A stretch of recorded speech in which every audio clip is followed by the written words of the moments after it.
And we're live. Isn't that cool? All the technical issues. It's like sometimes when I do streamings and I'm on the field, you don't know the amount of problems I had before the stream, before I actually say play. So that was good.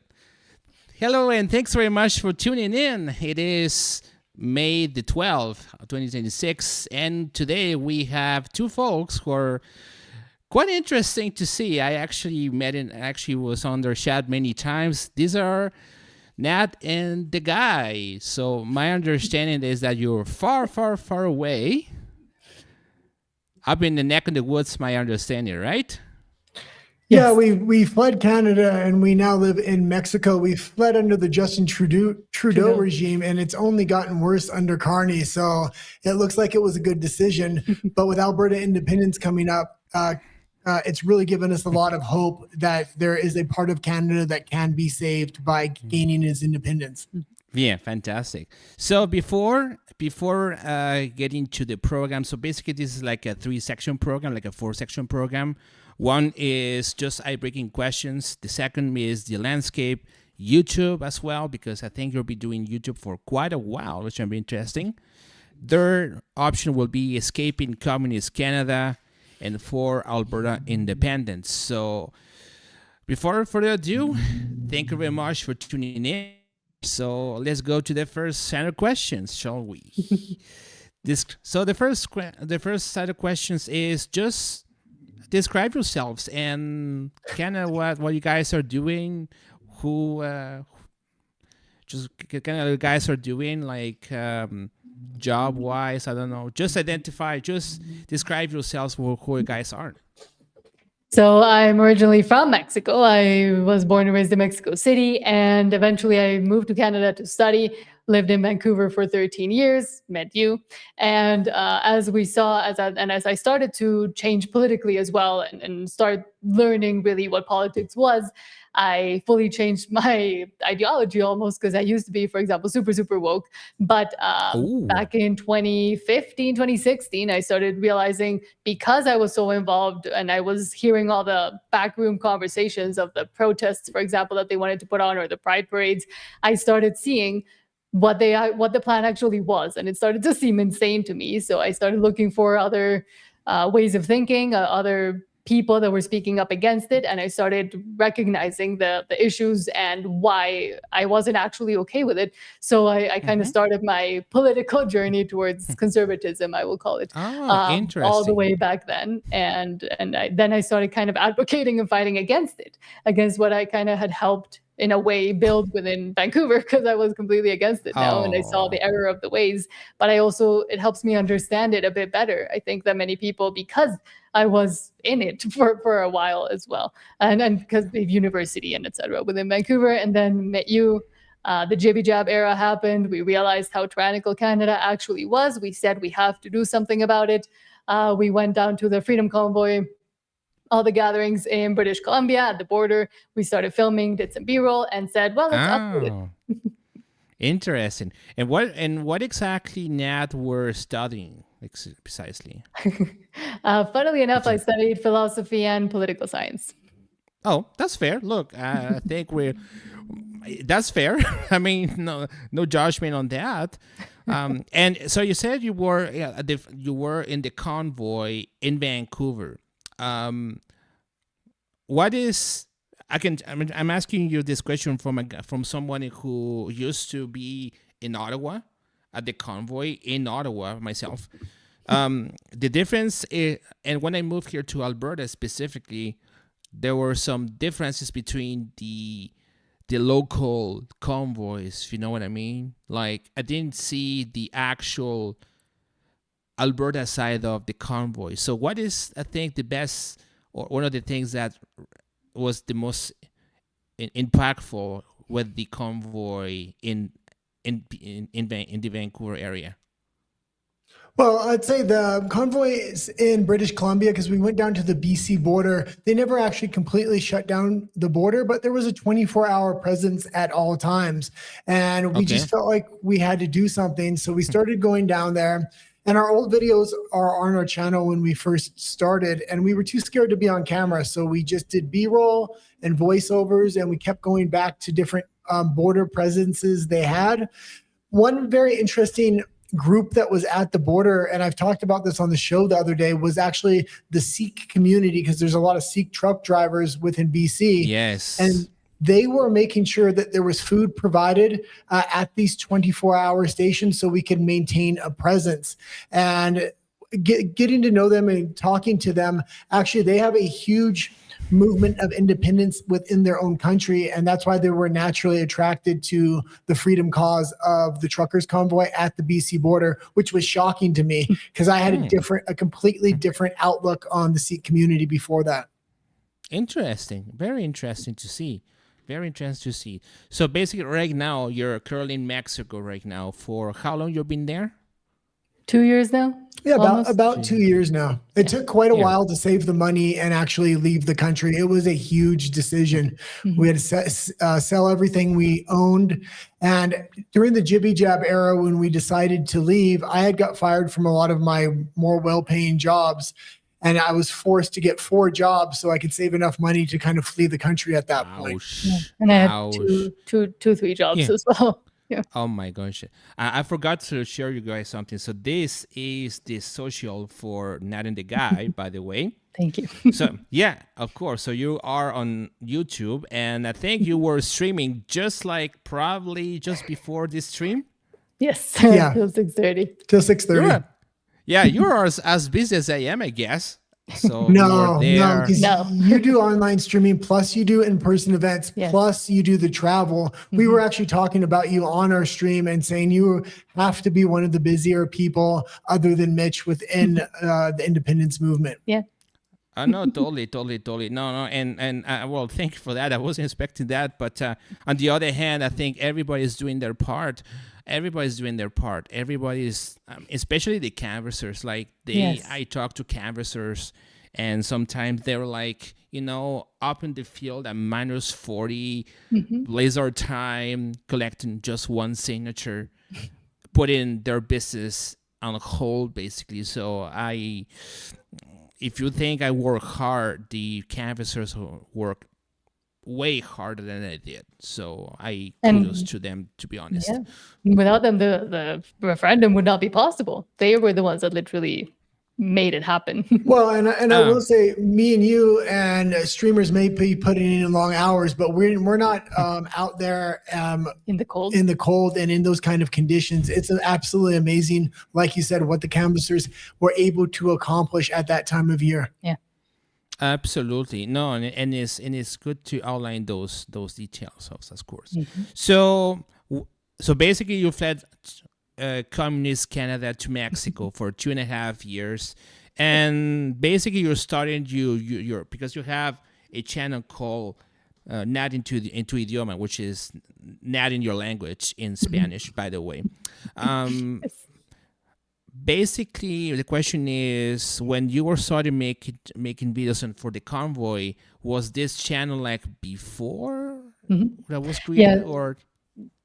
So it's a long story. I'll try to make it not too long-winded. But we started the Nat the Guy channel back in Vancouver when we were going to the Freedom Convoy, uploading those videos. Then we kind of followed a little bit of James Top's journey with when he went to Ottawa, the March to Ottawa, March across Canada and other freedom causes, I would say. Yes, and then I started making, as the Jibby Jab era came and continued, I started trying to make videos on the culture war, etc.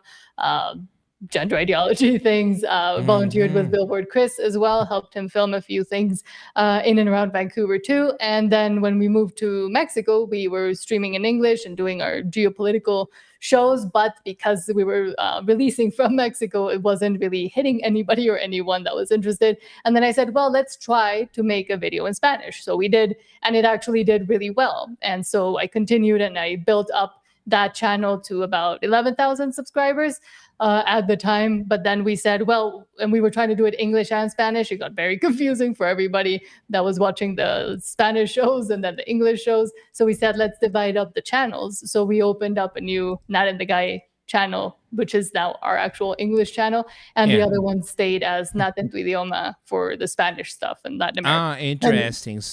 And we also transferred a lot of didn't transfer. You can find all our old videos from that channel on playlists in our current channel called All Our Old Videos and All Our Old Lives, in case anybody is interested. Interesting. So you've been doing YouTube for a long time.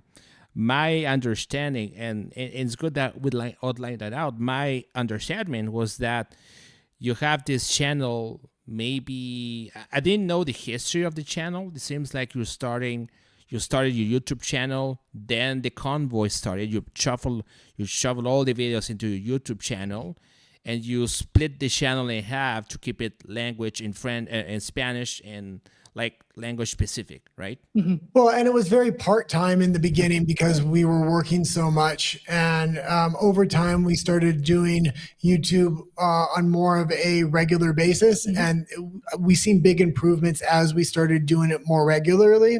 And I think because we used to work in the film industry a little bit, whether it was with the Teamsters in Vancouver or with lighting and production, I was naturally inclined to keep improving the look of the show. And I think that really helped overall. Yeah, so basically, if we were to put Nat and Guy on one side, Guy will be more the technical front, and Nat will be on the content creation side of things? Or how do you put that in perspective? Well, the way I explain it is he does all the pre and production, so pre-production and production, and I do the post-production. So I kind of taught myself how to edit very rudimentary. I'm not very good at editing, but taught myself that. I was always interested in film and wanting to make documentaries. So I just kind of went into it. And then he does all the sets, all the lighting, all the camera work, anything that has to do with cameras or technical stuff. He kind of learned by himself as well. We know things here and there, but we found it easier to kind of split and divide the labor. That way I did the logo and all that stuff as well. But now you do thumbnails too. So it kind of comes and goes, but usually pre and production and post-production. Interesting. To save a lot of time, because we are putting a lot of content because we want to reach a broad audience to hopefully shift them to vote for independence. We're trying to go into a lot of live production because it saves time with the editing. Editing can eat up a ton of time. So now we do 2 live shows a day, but even our interviews, it's very little editing required. So that's why we put out the kind of content we do now.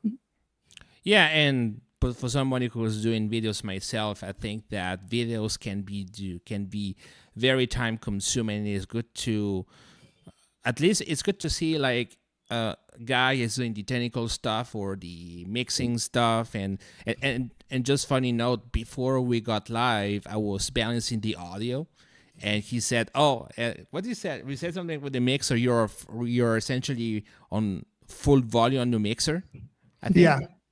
Yeah. And it was onto the roof, and then I realized that in OBS I just forgot to do something because, but that's and then we're talking about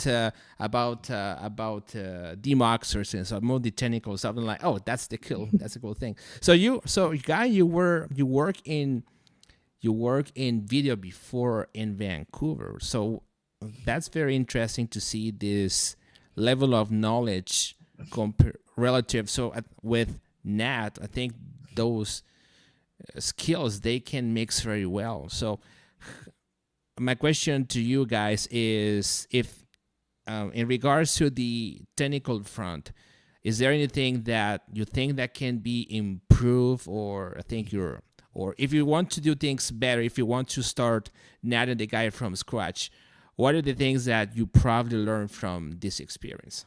Oh, everything. If you can look back at our own old videos, we were horrible on every single front. But even if you're bad, you just need to keep doing it because you will get better. And the most important thing is actually your personality and what you're talking about. And we were so nervous on camera. It took a lot of time to get comfortable in front of a camera, but it's just a matter of putting in hours and stuff like that. Because we were so bad at that, and I was really insecure about it for a long time, I started improving other things like the lighting and the sound, because I could have an immediate improvement with that, where my personality, it really just took time to develop it and get comfortable on camera. I was very camera shy in the beginning, I think. It's still a work in progress. Yeah, so basically, the guy is like the way he's sitting is like this. It's almost like this backstage sound tech on the back who runs the XLR cables and right. Am I But right? you did do great work. Yeah, and because in the beginning I was doing all the production side of stuff, the cameras and things, and I was working a lot, and it was only Nat doing YouTube videos. Her personality, and she got really comfortable with the camera very quickly. That's also why she was able to do a show by herself with her Spanish channel. I still can't talk to camera by myself. I rely on having Nat with me a lot. She's kind of my crutch. Get it back. That's awesome. That's awesome. I know that you guys are working more on because I came across your channel primarily from YouTube algorithms, which is fine. And at that time, and still today, I think you were talking about Alberta Independence or starting talking about it. So that's when the moment I came across your channel. But do you have any plans or any plans in the future for your channel? Well, the plan is to really go to the mat for Alberta independence here, do everything humanly possible on our front to get this thing over the line. And then hopefully if independence is had, we can follow the founding of a nation and bring transparency into different parts of an independent Alberta. And hopefully Saskatchewan will follow in the footsteps, and everything we're learning now about creating content for an independence movement, interviewing, and all those aspects, we can help Saskatchewan with. This is not just a matter of we want to have Alberta get its independence. I really hope Saskatchewan becomes an independent nation as well, because they're getting a raw deal from federal Canada, just like Alberta. Now, we're originally from BC. I would love to see an independence movement in BC. I just don't think it's possible. If it was possible, I would have stayed and I would have fought.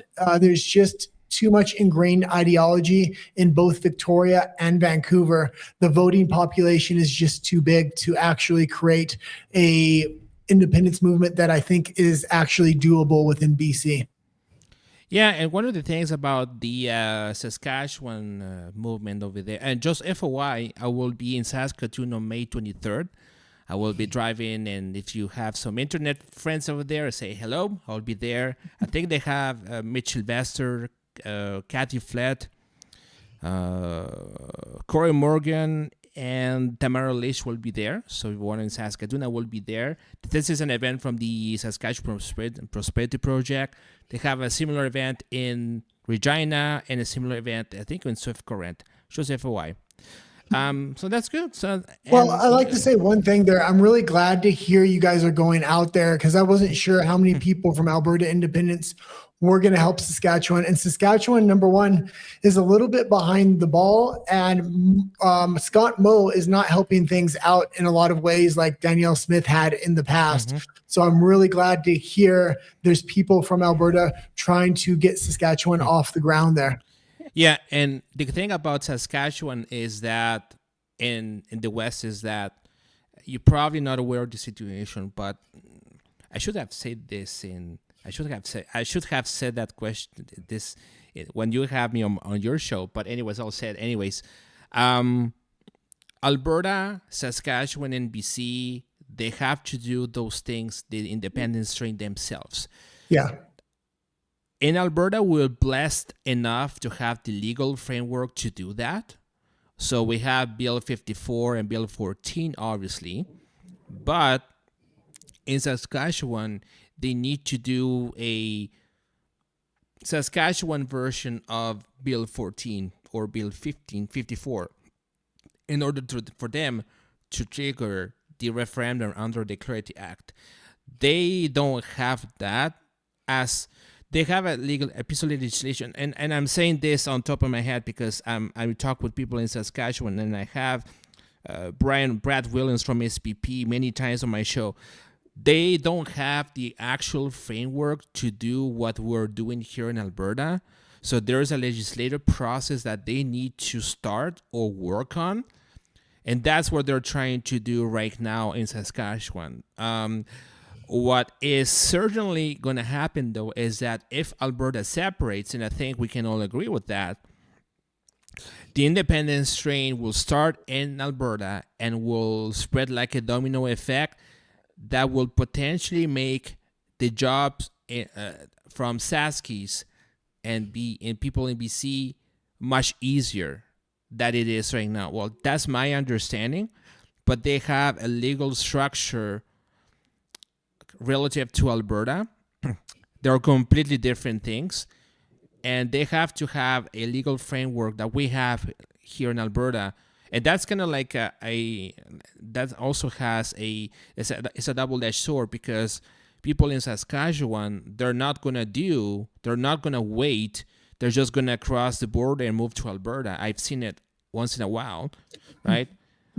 But it's going to come from Alberta first. But Saskatchewan and BC and Northwest Territories have to do those things themselves. Well, we also have to realize Alberta is very special because all the hurdles have been taken out of the way over the last 100 years, but we have what's called a first mover's advantage. We caught the government completely off guard.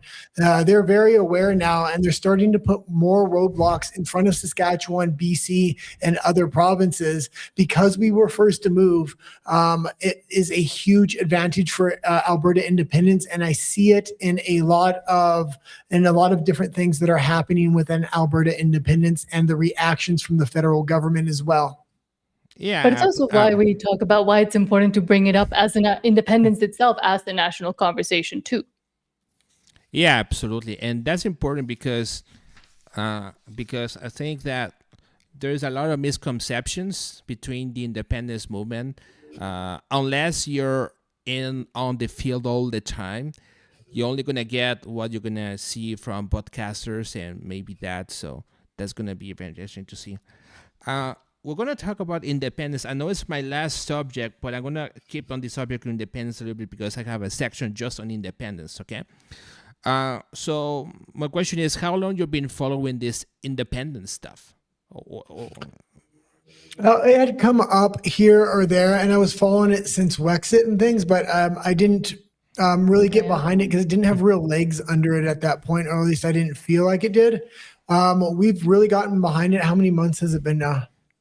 I don't know, but I mean, we've been reporting on the movement and the impetus that started building itself from like a year ago. Yeah, maybe about here and that we would do a story here and there when we would cover Canada, for example. Maybe a year ago, but over the last maybe 3 or 4 months, we've really committed to it because I feel like it's something we can really make a tangible impact on. When you talk politics and things like that, you become very black-pilled because you're like, am I making an impact? Are things changing? And you never really know. But with Alberta Independence, it's something when you talk about, we may be able to make a revolutionary change here. Like it's very rare in the world.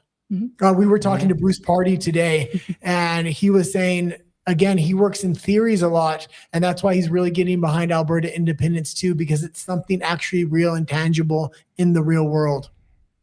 Yeah, absolutely. Before going next, I just want to see some super chats here and some comments in this section for here. So, $5 super chat. Real Stevens. What program do you use for video editing? Is it expensive, or can you recommend a free one?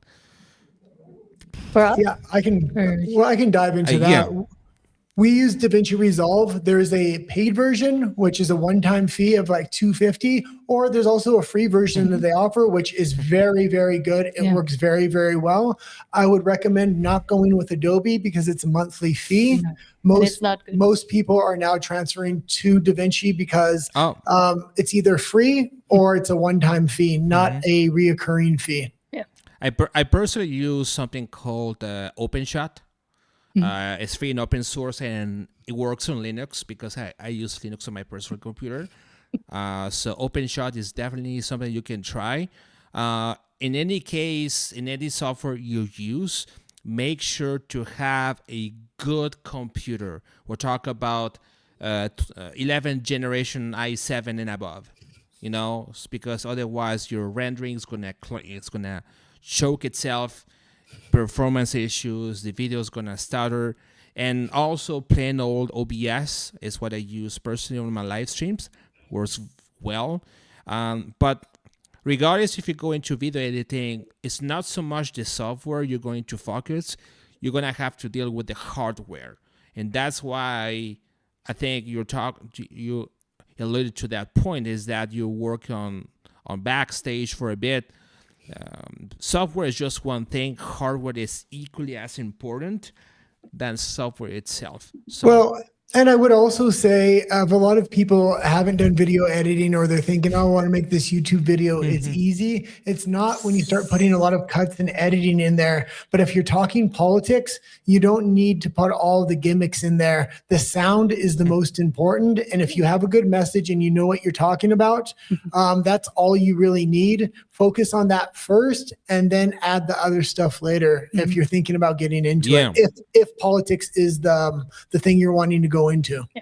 Yeah, absolutely. And in particular, when I was talking to my business mentors and technical mentors about video, because this is kind of outside the question. Like, I have an IT background, I'm not in video production at all. Like, my previous job, at least I was doing it for 15 years, is to disassemble servers and building fiber optic and slicing fiber optic cables and building network infrastructure and installing phones. That's what I was doing for at least 12 years.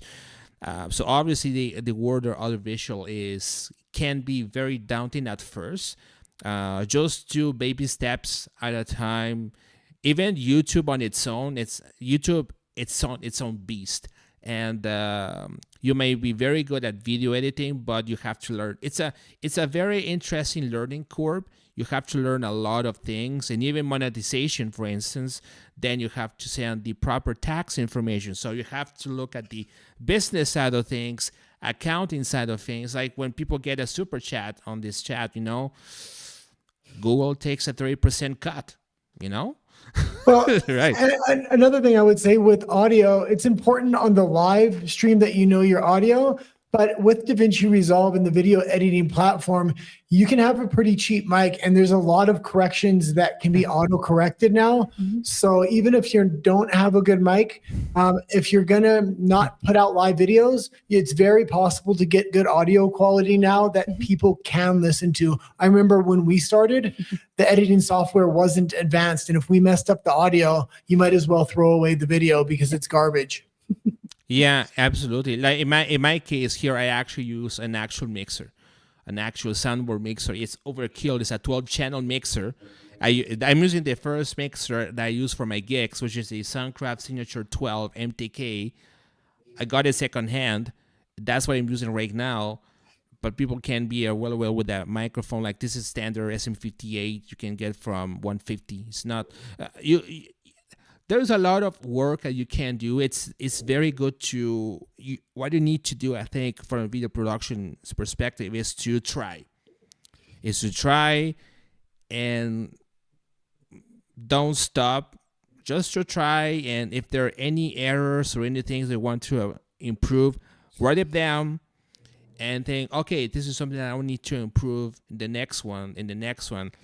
So when I do, for example, a live production, like on a town hall and everything, I always say to myself, okay, given how well it went, is there anything I can do to improve this thing? Oh, what are the good points? What are the bad points? Okay, the internet sucked, was bad, but the sound was excellent. Sometimes the audio was not so great, but the internet was good. So it's a give or take, depends on why you do those things. And I will also say it's important to try. Just quickly, it's important to try, but also know if you go into it thinking, okay, I'm going to try, and I know I'm going to fail probably the first 2, 3, 4 times I do it, then that kind of also takes the fear of 2, 3, 4 times. We failed a lot. You're gonna fail hundreds of times before you get good, and just get comfortable with that. But I mean, the first time you post that video and you expect it to do great and it's going to go viral right away and you're going to get so many views. No. it's not going to do well. But just if you go into it already knowing that, then it's easier to do the second one because you don't get as discouraged if you know, well, it's probably not going to do well. So I'll just keep going until it does do well. Mm-hmm. Yeah, and that's the thing is that you need to try very hard and do it. Well, I would say, try it hard, yes, but more importantly, you have to do it. You have to learn from it. Mm-hmm. That you have to do it, but you have to learn from it, and keep it going. That's the more you do things, the more things are gonna go. And you said yourself, it's like by doing more videos, that's where things got a little better for you guys, right? So, but also one thing is that the YouTube experience as content creator, I mean, I never thought about 4 years ago that I would be doing videos on YouTube. Like and probably you guys, I don't know, like you didn't know that you're going to get fired because of your political alignments, you know? Mm-hmm. You know, you never thought that, you're going to be making videos, you know? Well, I would say in the beginning that we were so bad at it was very tough for me to even watch your videos back because we were so like, I didn't feel good watching myself back. And if we weren't talking about politics and pushing back on freedom causes and things that I was so passionate about, I would have never made a second, a third, and a fourth video. Mm-hmm. And I would have never gotten better because I would have just gave up in the beginning. But because I just felt like, man, somebody had to do something about the government. It's the one thing that kept me going, even though I was so bad at making videos. Yeah, exactly. Yeah, exactly. And that's the thing, you know. And yes, and I have Todd over there who is like open on the chat there. So like, yes, and we got people who are saying like, you know, like countless times. You're not here, obviously, but I got people like Todd on the chats right now. There's like saying, like the countless times that when you do content creation, like I've seen folks like Derek Smith, everybody wants to hack the guy, you know, that's okay. John Bolton, everything wants to hack the guy, you know, get shaking hands and everything, right? So that's good.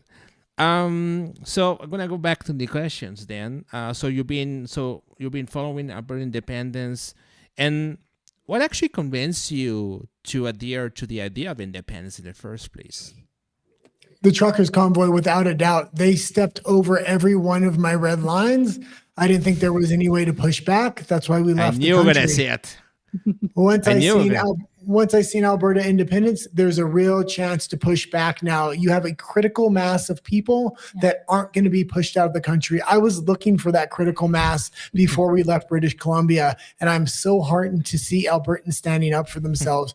That 100%, that's why I'm behind this movement, and that's why I'll stay behind it until whatever happens. Yeah, you just struck a chord because this is funny. It's not on my questions, but I need to ask this question. Many of us, including myself, were in the Freedom Convoy. I was actually volunteering in Ottawa, by the way. Don't you think that Alberta Independence is just like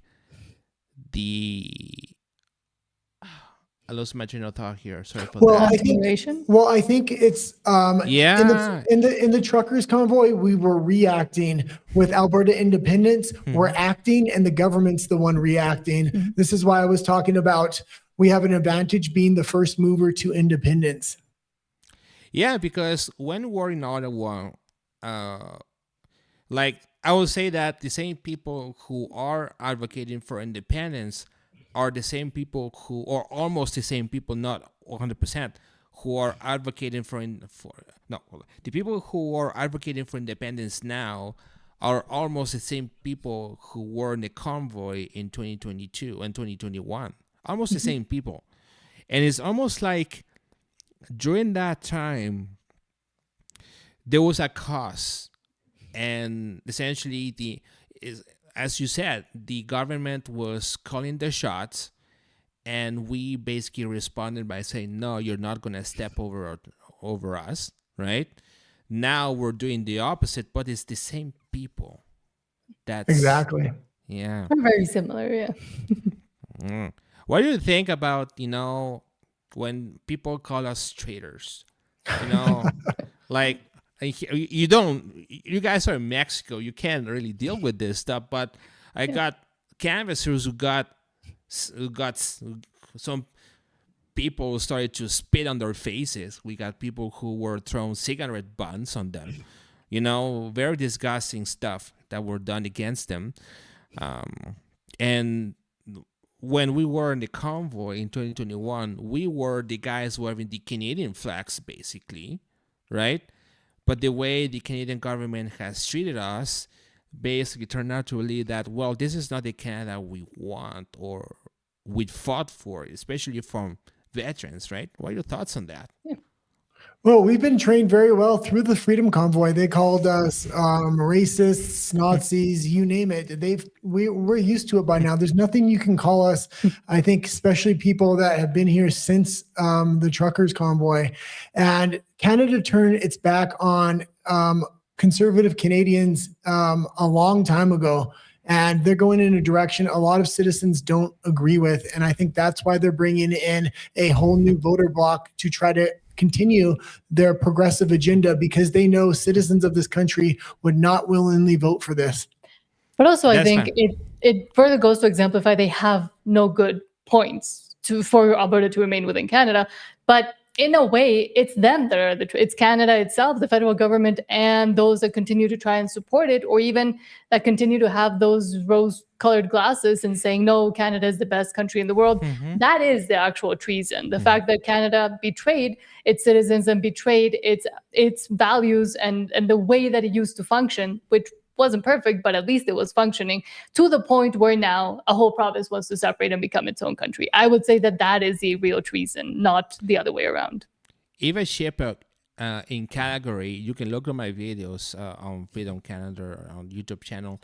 There's a video where she said that treason from the federal government is when they started to run a top-down structural government, meaning that we're going to decide and you have no say on what's basically being decided in Ottawa down to the provinces. That's her level. That's her version of treason, basically. It's not just happening in Canada, though. The elites around the world, especially in Europe, the UK, Australia, are all doing this. And that's why Alberta is that light on the top of the hill that hopefully is going to be the example for other people to start standing up, taking their sovereignty back, taking their countries back as well. And changing the paradigm between the citizens and their governments. This is funny. I got Unacceptable Fringe giving a $10 super chat. And I just at the comment right now, I'm really thinking his Donald Trump accent. And his oh my gosh, is fantastic as well. Oh yeah, I cannot say, but he says something like, and basically said, "Hola muchachos, el presidente here. We need Nat the Guy to come to Alberta post independence. We will be very bueno, muchos margaritas and fine mamacita." I'm somebody whose first language is Spanish. Yeah. I'm trying to like, my first language is Spanish, just so you know, and I'm trying to decipher what he said. With all respect to Derek, it's just funny. It's just hilarious. It's almost like this fake account, like this ex account, Donaldo Trump, right? El Donaldo Trump, yeah. El Donaldo Trump. And I'll say something about the Unacceptable Fringe and Derek. He's very special within the movement because he's the loudest voice within Alberta Independence, number one. But number two, he's got something I think a lot of content creators don't have, and that is humor. Mm-hmm. And that can really draw in an audience and really does something special. Mm-hmm. I wish I had humor. We don't have it. That's what we're a little bit more dry, but I will say he is something very special within Alberta Independence, and I hope people recognize that. Yeah, no, that's good. It's just funny. So, so I was going to a little more specific questions about Alberta Independence in general. What are your expectations on the city and rural divide? So basically what is problem here in Alberta, where the independence movement or the narrative on Alberta independence is very strong in rural Alberta, but not so much in the cities like Edmonton, Calgary, maybe Red Deer or Lethbridge. Why do you think, or what are your opinions on that? What's your take? You can go first. I got a long opinion on this, and I got some very concerning things coming up about Edmonton and Calgary. True. But I live in Edmonton, yeah. so you're not going to hurt my feelings. I have no feelings. No, but I think right now the messaging has been perfect for the rural, but we have to get a little bit more creative when speaking to the city areas and actually cater the message to what the people in the city will respond positively to. Not go, in my opinion, we shouldn't be going into the cities and trying to start and spark a debate or a confrontation, but rather point out the aspects of Alberta's independence, which do exist and are there, that might connect with those that are on the fence. We know there's about a 30% that will never vote for Alberta independence, but then there's about a 40% that are still up for grabs if you're able to make that argument positively for the cities and paint it as a positive thing, not as the negative thing. We already have the negative version of it with the Forever Canadians and with the Jason Kennys, and they're all negative. So if we can get that positive message of Alberta independence to the cities in a way that they will receive it without being confrontational against it. And it's very different than what works in the rural areas. And I think that is an important point to make and to realize. If we can go, for example, we've said it before, not that we don't love the big blue, beautiful Alberta flag, but if you go in with big flags and saying, oh, Alberta independence and just independence everywhere, they might react negatively to that because they've already been propagandized more by either the Kennys or the mainstream medias. So if you're able to bring it in a different way, under a different context, but still for independence, I think that might work a lot better. And then there's still ways to strategize as to how to do it. Well, and I would also say knowing each individual demographic. Some people will say Chinese, they're not voting for independence. Sikhs, they're not voting for independence. That's not true. When it comes to the Chinese, there's two distinct demographics of Chinese. They're the ones that immigrated quite a while ago that were fleeing communism. The new demographic of Chinese have to be pre-approved by the CCP specifically, and the Canadian government now work together. Those people aren't going to vote for independence, but the older demographic of Chinese will. Same thing with the Sikh community. You have to realize they have a long history of independence within their own country. So if we can make the right arguments, they should be automatically sympathetic to our plight, and I think they will vote for independence. I think the elites in the Sikh community, on the other hand, are already starting to be paid off to spin another narrative. So we need to know the demographics and who we're talking to, and don't just write off a demographic because we have preconceptions about them. Let's find the arguments that kind of work. Interesting, because, well, two things. There are two. This is something that I read or I saw when I was involved with other groups. There are two calculations for the independence train. So this is something that Derek Smith and other folks, even Christopher Scott, has outlined, which is if you take the amount of people who voted when Jason Kenney was premier, about the referendum on equalization here in Alberta, about 61 or 62% approved to stop equalization altogether, for Alberta to withdraw for the province of Alberta to withdraw from the equalization formula. So Alberta will no longer be contributing for anything as long as equalization is involved. 61%.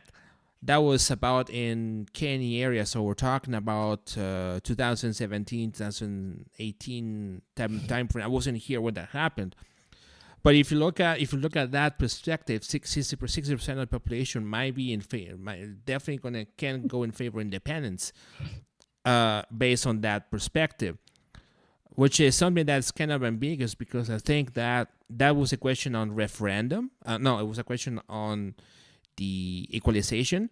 Now is another subject, which is independence, and they might have a different set of data set that might exclude the federalists. So I don't buy necessarily with this argument that 61% of people who voted for equalization might be in favor for independence.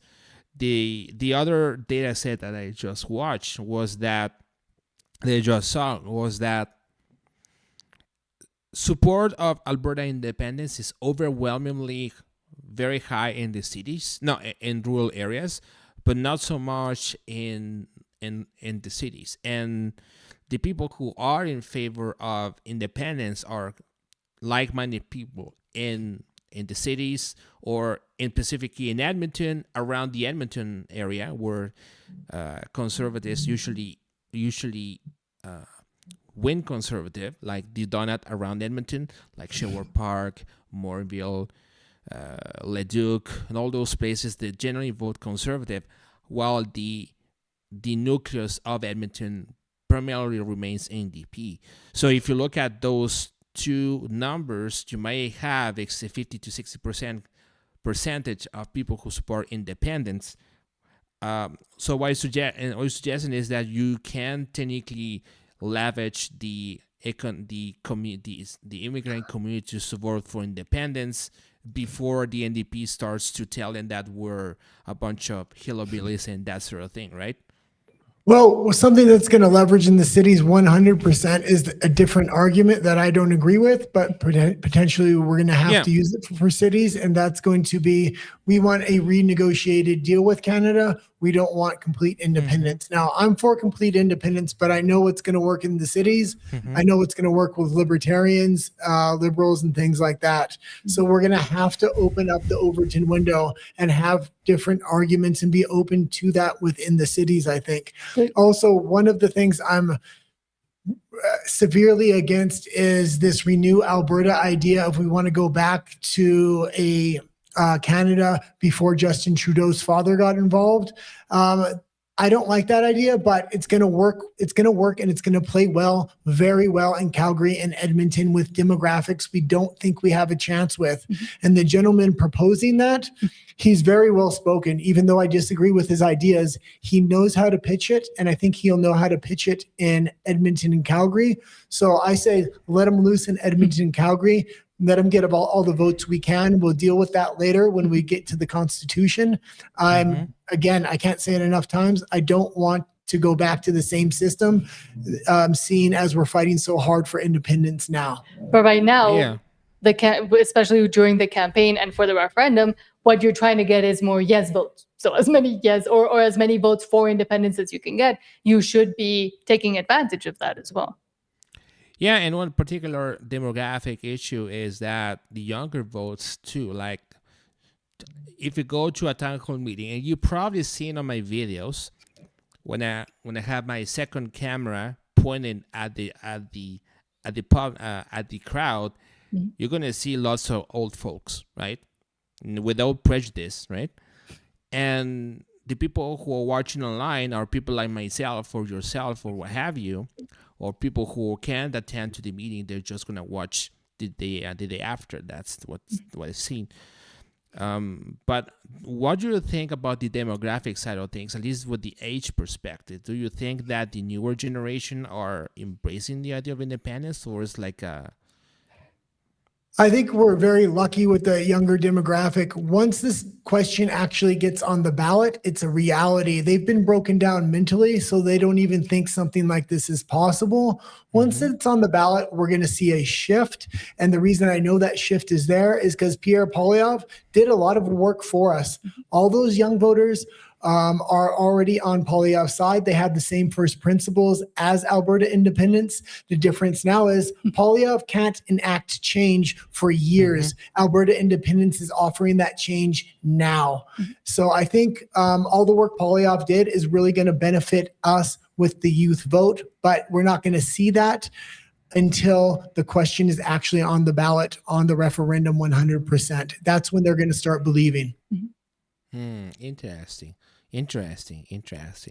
Yeah, and quite frankly, a lot of people who voted for Pierre Poilievre, right, initially voted for change, and now what's happening right now is that's the way I say things, is that the truth about Canada, how it's been constituted, how Alberta became Alberta, or how Alberta and Saskatchewan were created, basically.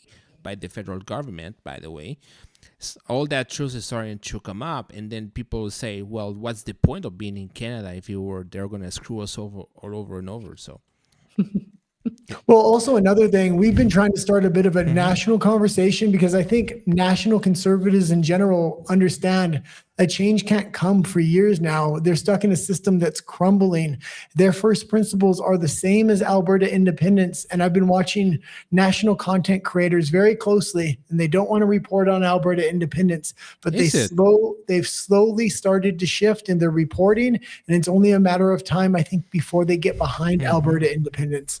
Yeah, that's interesting. That is very interesting. Very Mark interesting. Nixon is somebody that now you're seeing that shift in real time. And I think it's only a matter of time before he gets fully behind it. He's reporting on it on a regular basis now, though.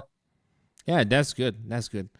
We kind of touched a little bit about other provinces living in Canada, particularly Quebec, Saskatchewan, Newfoundland now. What do you think is going to happen with like Newfoundland, for example? Have you ever read about Newfoundland a little bit, about what's happening there? Well, if you don't know the answer, that's fine. No, I don't know the answer, but I'll say it's going to be interesting, because I think a lot of that's going to depend on whether Quebec gets its independence. And Quebec is a completely different independence movement, because it's a leftist independence movement generally. While Alberta is more of a conservative independence movement. But if Quebec gets its independence, doesn't that leave Newfoundland somewhat cut off from the rest of Canada? Maybe. Maybe. If you look at the history of Newfoundland, what I've read about Newfoundland was that, and this is data that I'm more or less sure. I have to double check my notes. But Newfoundland have a referendum to join Canada, and the reason why they wanted to join Canada was for the British. The British needed like a direct line of sight between the United States and the UK, so that will help them to do their long wave communications within Canada, the Dominion of Canada, or Dominion, what's called the Republic of Newfoundland, and the UK. So there were some backdoor operations that helped Newfoundland to join Canada, something along those lines. But do you think that Newfoundland can eventually separate, because the movement is bubbling up over there? I'm looking at the map. I'm looking at the map right now just to make sure I was correct at the landmass and everything. And yeah, it's completely cut off from the rest of Canada if Quebec gets independence. So I think if Quebec gets independence, Newfoundland has two choices: either have its own independence, or they may have to join Quebec, because their border is completely connected through Quebec. It's much like BC. BC is going to be in a very tough position once Alberta gets its independence, and that could really help an independence movement within British Columbia as well. So they're also losing all the property rights. So just on that, I think they might want to start moving for that too. Yeah. Yeah, absolutely. And it's only northern BC. Like if you go to the metro area of BC, Vancouver, Surrey, you live there, what I'm talking about. So yes. Well, I used to do I used to do mining and stuff in remote locations up near northern BC, and going into those communities, they think a lot like Albertans, and they're far more connected to Alberta than they are Vancouver. Vancouver is crazy. They have just too large of a critical mass of individuals that will vote for crazy policies over and over. They'll vote for their own self-destruction rather than vote for freedom or independence. Insane asylum. Totally. Absolutely. What do you think about Quebec specifically? Do you think they're going to separate, or they're going to stay there? I don't know if they're going to separate or not, but I don't think it matters. We need them to raise their voice. They did us a big favor in Alberta Independence just last week when they spoke up in Parliament and said it's 50 plus 1, and they made the Liberals commit to 50 plus 1. So the Liberals interact with Quebec a lot different than they interact with Alberta or Western Canada. When it came to this conversation coming up in Western Canada, it was 60 or 65%. We now have had Quebec stand up in Parliament and put it to the Liberals. It's 50+1. They didn't want the precedent sit with Alberta. So I say thank you to Quebec right now, even though their independence movement may be left-leaning and may be a lot different than my first principles. I hope they raise their voice, because that's going to put the federal government on their back foot. They can try to call Albertans racist if they want, because we have problems with mass migration, but they're not going to pull that game with Quebec, because the Quebec independence movement is identitarian movement, and they're trying to save the French culture. If the federal government calls Quebecers racist for not wanting mass migration, that's going to send them in mass to vote for independence. So if we both speak up at the same time, it's hard for the federal government to call one movement racist and not the other one. So it nullifies certain arguments if Quebec raises their voice at the same time. And that's a very interesting point, because if you look at the independence movement, by the way, there is a documentary from the National Archives. You can look that up. It's in French. I don't know if there's an English version for that. The French version is called Le Confort et l'Indifférence, right? And it's a documentary which outlines the separation movement in Quebec, specifically the culture war. It's a 2-hour documentary. They made the parallel between Machiavelli's book, The Prince, and the independence movement. Just FYI.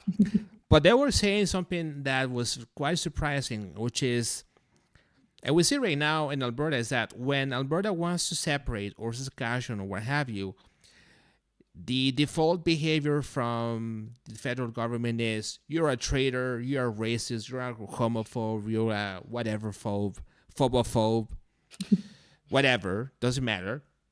On the other side, you got the Quebec referendum. When they're trying to separate, they're like, oh, stay within Canada, stay within Canada. We love you all. We'll eat more poutine, things of that nature. It's the double standard. Yeah. They want to silo Alberta independence, deal with it now, and then silo Quebec and deal with that in a couple of years. They don't want to deal with both voices raising at the same time, because they're going to be contradictory in their arguments, the federal government is. And that's why we're trying to reach, I don't know anything about Quebec. I don't know content creators there. I don't speak French, but I'm actively trying to reach out to content creators and people in Quebec. I think we have an interview later this week to just let them know, well, the movements are completely separate. We're not connected politically, but we need you to raise your voice in a national conversation, because it puts the federal government on their back foot.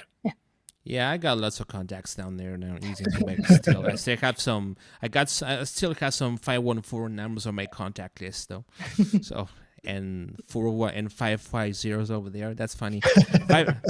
$5 super chat. Can you imagine Newfies and Francos in the same bar? It won't go well, I think. No.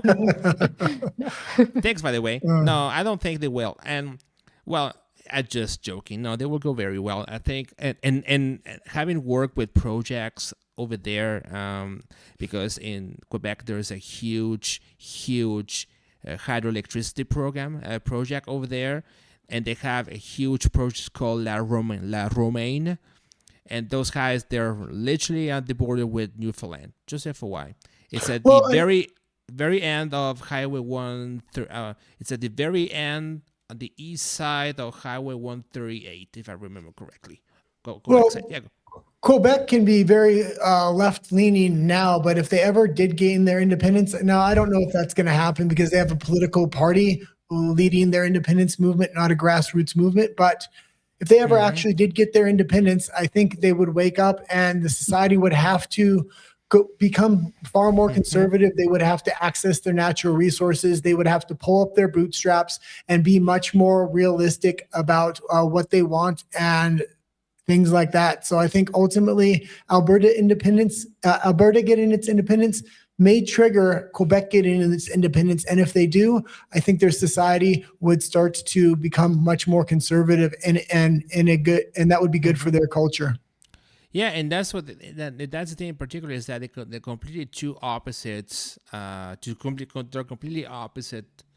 The views are completely opposite. Like in here, it's more conservative. Over there, it's much more left leaning. If you look at the history of Quebec, their demographics or the demographic change was different from here in Alberta. The immigration forms were different. It's kind of cool to see. What about? Well, we'll talk about Saskatchewan a little bit. We're talking about how things are a little different over there. I think we can agree that once Alberta falls, all of the provinces will fall, basically, right? Well, I don't know if I would necessarily agree with it. Like I said earlier, Alberta has the first movers advantage, so I think they will gain their independence. I currently see Mark Carney trying to put up major hurdles for other provinces because he knows that they would fall like dominoes. So he's currently trying to prevent that. I think he wants to federalize things and he wants to take sovereignty away from provinces. This is what the 30 by 30 program is going to do. If he starts taking control of protecting the land in other provinces, that's another hurdle to get to independence for places like Saskatchewan. This is why I'm very hard on Saskatchewan right now to say you need to get moving. Mark Carney is going to start putting barriers in front of you. That would be very nice to see what's going to happen in Lloyd. So for those who don't know, you probably don't know this, Lloydminster is a city between Alberta and Saskatchewan. It's smack in the middle. The border between Alberta and Saskatchewan is actually on 50th Street in Lloyd, right on the middle. Because I wonder what's going to happen with those cities. Just FYI, I digress here. Another question about independence that I have here on my list is, what do you think is going to happen once Alberta becomes independent from many subjects like business, demography, and immigration? So, if Alberta wants to separate, what do you think is going to happen for the business community or business relationships? Well, business will start flowing in, obviously. We've already heard a bunch of different CEOs, from oil to other sectors of energy to even mining, saying that they're not getting involved in Alberta specifically or in Canada because of the restrictions and the impositions posed by the federal government. I see a lot of people saying, oh, business is going to, because they're thinking of Quebec and the last time that Quebec tried to gain independence, and saying, well, the business sector is going to completely flee and there's going to be no money at all. However, because Alberta is so different with the natural resources, but also other businesses that are involved within Alberta already, but that can't continue to move forward because of the federal government and because of the restrictions, I think it will be the opposite. It will flow in, especially from the US, because we already know that Alberta has a great trading relationship with the US. They could amplify that, and both sides could actually benefit from it, that they haven't been allowed to do so, again, by Ottawa and specifically by Carney now, but by Ottawa in general. Well, go ahead. Oh, sorry. Another thing would be, you see certain sectors from the federal government being placed in certain provinces. Once Alberta gets its independence, it's going to create all those sectors within Alberta. There's major investment money ready to flow in. We have the oil, we have the mining, the Rocky Mountains run through Alberta. What I want to see is end-to-end manufacturing, from the minerals coming out of the ground into the very finished product. Everything done within Alberta, completely self-sufficient. Yeah, absolutely. I just want to go through some comments. I've been too absorbed with the discussion, so sometimes I just go right to the comments, and I'm 100% focused on the conversation. So when I do streams, I do more than just chat, because I have like many times. So I'm going to read some comments here that are very funny. That was very funny. Okay, so comment number one. Just a comment here. Hi, Nat and the Guy. Bonjour. That is coming from Harmony Balance Health. Must be a company, I guess. Harmony. Yes, that's good. Harmony is absolutely great. She watches us on our live streams, and so does Todd. So hi to Todd, because I mentioned him. Yeah. Todd says Vancouver is an S-hole. Sorry for that. I can't say. I will give it PG. But, every city has their moments of grandeur at some point of time. Like Edmonton used to be a huge city. We can't blame just on the city. I can say bad things about Montreal, but they used to be a nice, good city. Just saying. So you can't bash administration. So, but not the city that much, And that's another interesting. You need to get involved in local politics. If don't expect, it's not fair for people to. Well, you gotta be on the ground.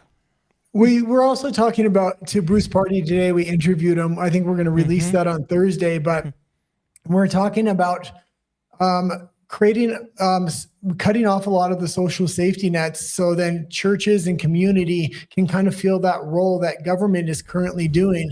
And if you can have churches and community kind of rebuild because they're needed again to either build the social safety net or actually provide the services that the government is doing, people become more politically active as well. We need to build a real sense of community again. That's been taken away because the government wants to play daddy and they want to be the nanny state. Oh my God, now you raise a point. There's a huge book. It's in French still. I gotta have it on the comment section. But basically, it's a. Let me see if I can find the book. It's in French, so sorry for those people who are not French speakers. But it's a. Hold on a sec. Gouvernement. I'm trying to get the book if I can't find it. Oh, take your time. I usually have Nat reading the comments, so it's easier when there's two. You must have a hell of a time running a one-man show. Also, I just came from Cold Lake. So, and I was doing a lot of stuff, No, I can't find the book. Oh my goodness. I cannot find the book. But essentially, they put government and mama, like gouvernement, like nanny state. I'm going to put it on the chat somewhere, but if I can't find the ISBN for that book, it's a very, very dry political it's a very extremely dry book on the Quebec finances and how Quebec was clinging to the revolution in the 70s when they ditched the Catholics and they moved into a more progressive government. The government became more secular state. That's what the book is all about. So just FYI. I'm going to go see another of the comments. 80% of our trades here are in Alberta already. Yes, but that's a problem because why can't we rely 100% on Americans? Why can't we go and explore other markets? That's only possible when Alberta becomes independent because basically international affairs and trade is federal jurisdiction, not provincial. So by becoming an Alberta, that's what's the cool things about becoming independent Alberta as a country is that you have carte blanche to a lot of those aspects, including trade. Right? Yeah. So that's interesting. I want to say something maybe a little off topic because we were talking about different demographics in the cities. We've already won one demographic that I think is shocking the federal government, and that's the First Nations. The First Nations elites are obviously in bed with the government, but the people are polling at such a high rate. I think it's shocking to the federal government. And if we've already got that demographic, there's no reasons why we can't open our minds and appeal to other people as well. We think that may not side with us.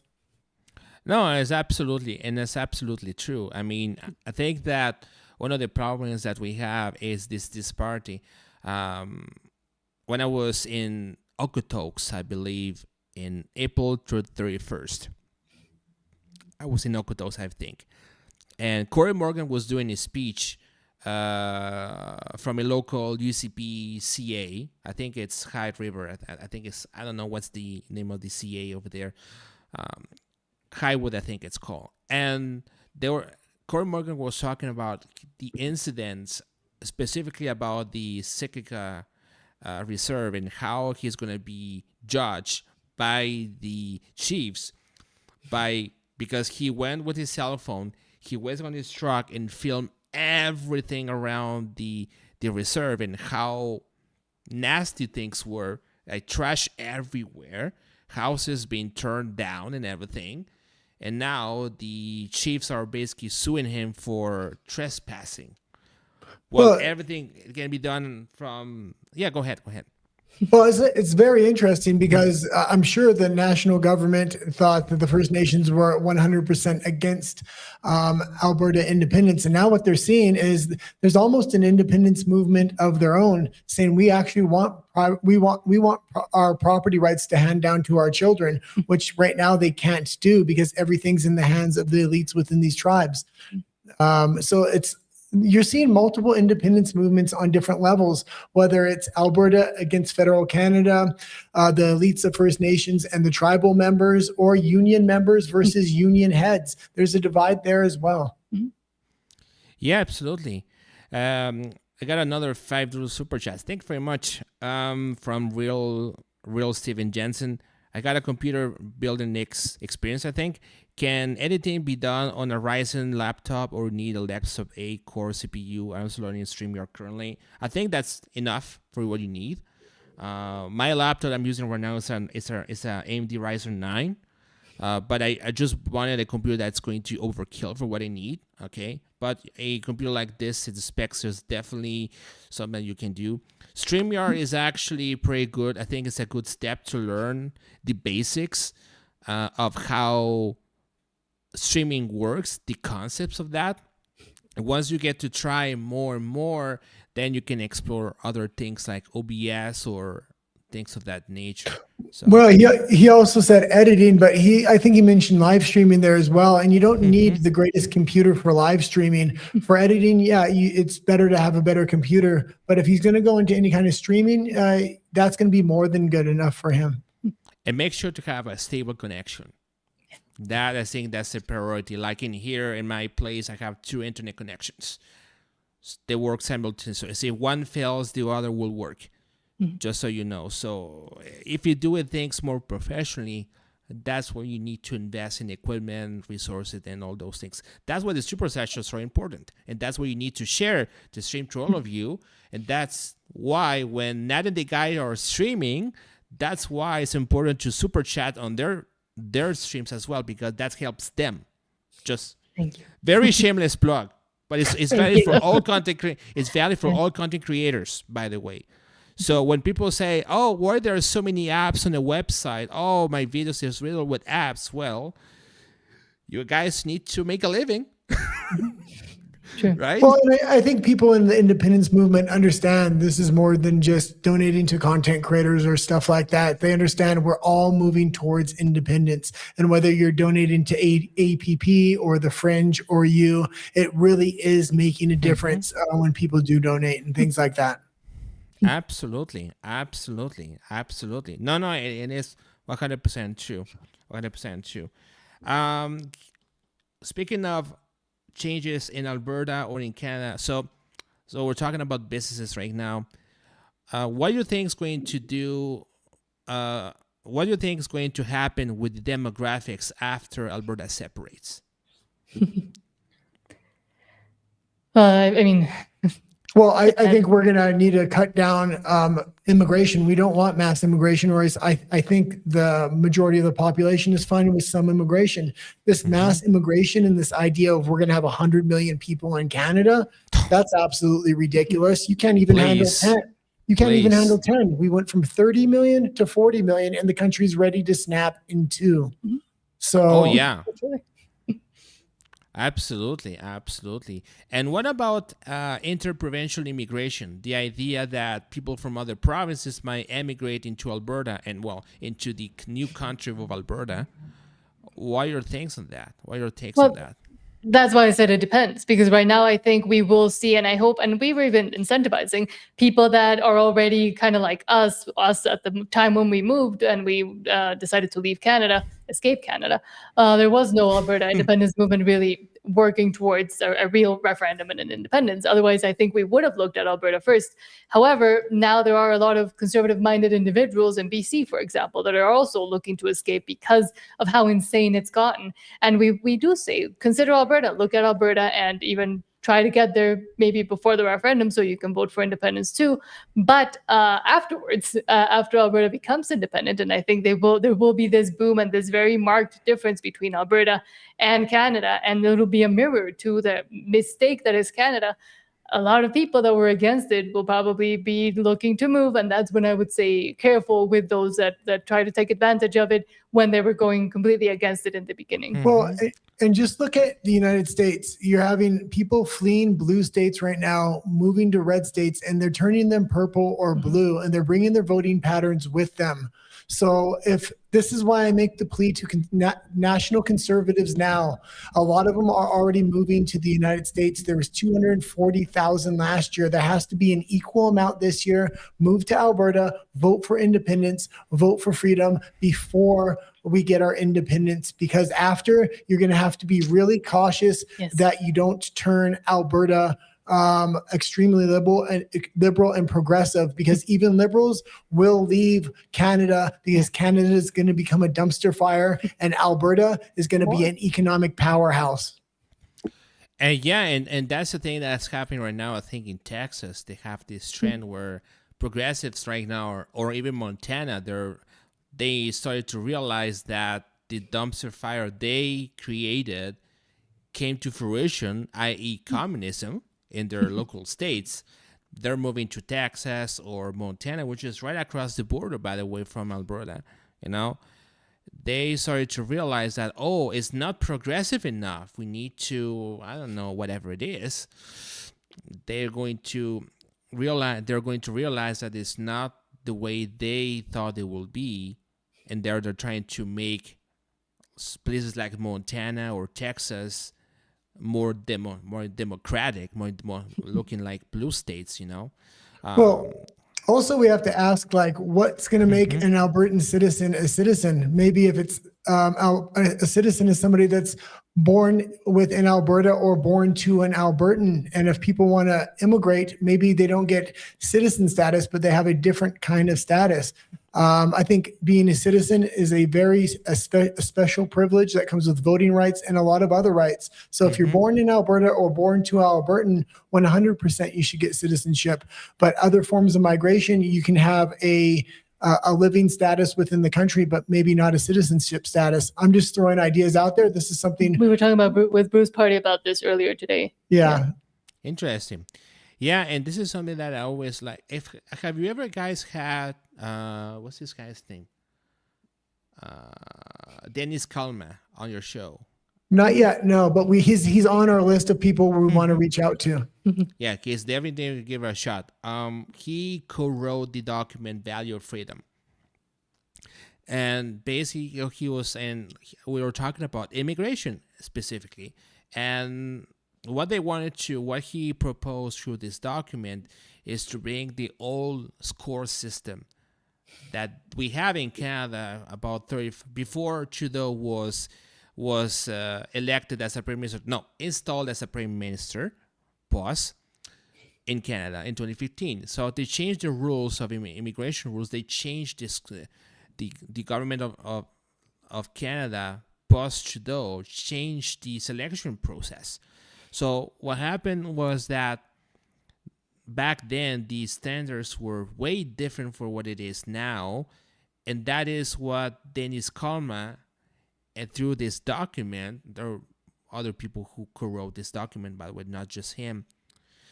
That is what he was saying, right? It's like we want the standard that Canada has about 20 years ago. Nothing more, nothing less. And yet, because of that, we're called racist, we're called xenophobes, we're called Islamophobes, we're called phobophobes, we're called phobophobes, cheesephobes, hamburger phobes, whatever you may call. But that's the standard that I have 20 years ago. So I would say you have to be even harsher, honestly, because it's been what happened after Trudeau. Now you're living through the consequences. So you do have to be even harsher, I would say, at least at the beginning. But I would say just moving forward, you can set that example that Canada no longer wants to set for itself. And you can see the destruction within. Well, and there's another reason you have to be very, I would say, fairly strict on immigration. This is why I think people born in Alberta or born to an Albertan should be citizens, and other people should have a different status, because you're going to you're really going to want to limit government power and overreach. But when you do that, the business class tends to get a lot more power. And there's a lot of natural resources inside of Alberta. And what are they going to want to do? They're going to want to lower wages. One of their main objectives is going to be to increase immigration over time to depress wages within Alberta. And what I ultimately want for a vision of Alberta, and I think a lot of other people do as well, is one income should be able to buy a house and feed a family without any issues. So we have to be very careful when we limit the power of the government, because that's going to increase the power of the business class, and the business class is going to slowly over time start to erode the system for and in favor of mass immigration. But also within Alberta, if you're within Alberta or within Canada currently, you've gotten used to this system and to this notion that has been there forever with that immigration. And maybe if we go back to the system 20 years ago, that might be better. But if you look at other countries, their immigration laws are way stricter. And I think the big problem is most people don't even know what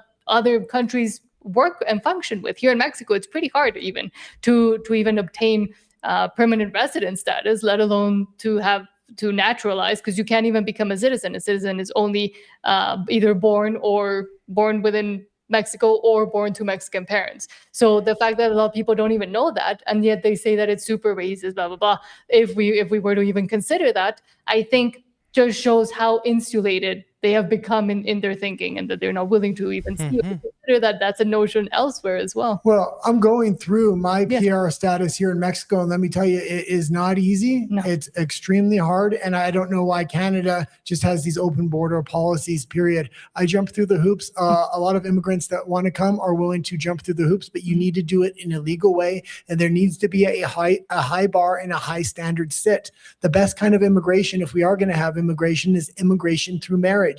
The statistics on immigration through marriage are exceedingly high in every single metric. Why? Because you have somebody that lives with the person 24 hours a day and integrates them into the society. Yeah. And that's a potential that is known to be open for fraud. Yes. The citizenship by marriage. What about forced marriages? What happens if you have this? I don't know. I've saw this thing about this immigrant, or he must be Indian or something. I don't know.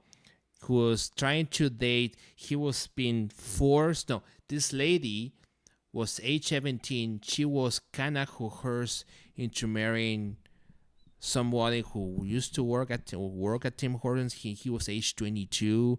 So he can get his Canadian citizenship. So along those times, I'm not 100% sure. I just remember bits and pieces of it. And this is also why, I mean, this is, I've said it a couple of times, but you're a citizen if you're born within Alberta or born to an Albertan.